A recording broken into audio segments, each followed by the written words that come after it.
Salut les investisseurs, dans cette vidéo, on va mettre à jour le suivi de l'indice des prix de l'immobilier parisien. Avant de commencer, je vous rappelle de vous abonner à la chaîne si ce n'est pas déjà fait. Et on commence tout de suite avec le graphique des prix de l'immobilier parisien. Donc ces prix de l'immobilier, ils sont suivis par un organisme qui établit un indice des prix qui sert en fait de support de référence pour un contrat futur.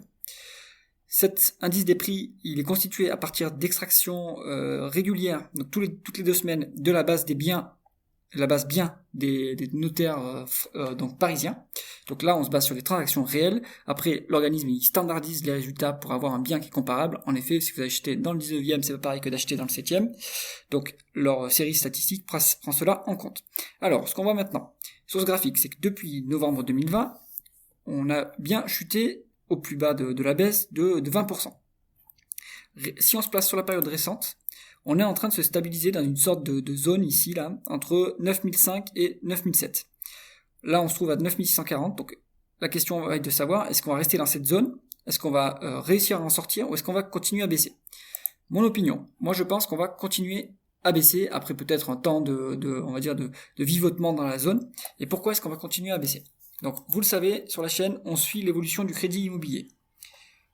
On voit que le crédit immobilier, à novembre 2024, alors là c'est pour la France en entier, est négatif. Je vous renvoie vers la vidéo explicative où je vous donne tous les détails, elle se trouve dans la playlist. Mais ce qu'on sait, c'est que une évolution négative du volume de crédit, comme c'est le cas actuellement, entraîne une baisse des prix de l'immobilier. Pourquoi est-ce que le volume de crédit est en baisse? Eh bien parce que les taux d'intérêt des crédits immobiliers sont élevés comparé à l'historique. Vous vous rappelez, dans les années entre 2017 et 2020-2021, on pouvait emprunter à 1%. À l'heure actuelle, on est sur un niveau de 3,4 et d'ailleurs ça ne bouge plus depuis début janvier, les taux de crédit immobilier. Donc là on est sur un taux moyen à 20 ans. Et pourquoi est-ce que ces taux de crédit immobilier ne bougent plus?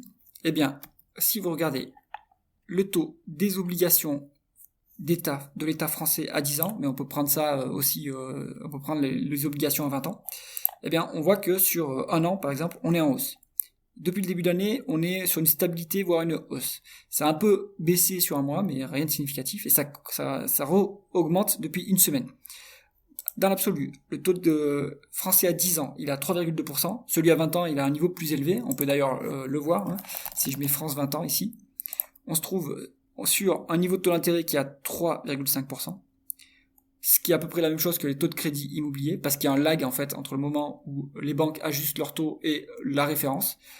Mais en tout état de cause, on devrait rester sur ce niveau de 3, ici, là, de 3,5%, dans cette zone-là. Comme les taux d'intérêt des obligations françaises sont en train de se stabiliser, voire de réaugmenter, les prix sont toujours beaucoup trop élevés par rapport aux taux d'intérêt pour que les ménages puissent acheter de l'immobilier. Donc, pour moi, soit il y a 2 options. Soit on va vivoter dans cette zone avec un niveau de transaction qui va rester faible, parce que les vendeurs ne vont pas baisser leur prix. Soit les vendeurs commencent à capituler et les prix de l'immobilier parisien vont reprendre leur chute.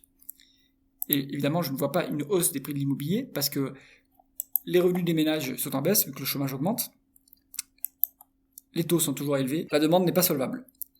J'espère que cette analyse vous aura plu. Si c'est le cas, mettez un pouce vers le haut et pensez à vous abonner à la chaîne. À bientôt.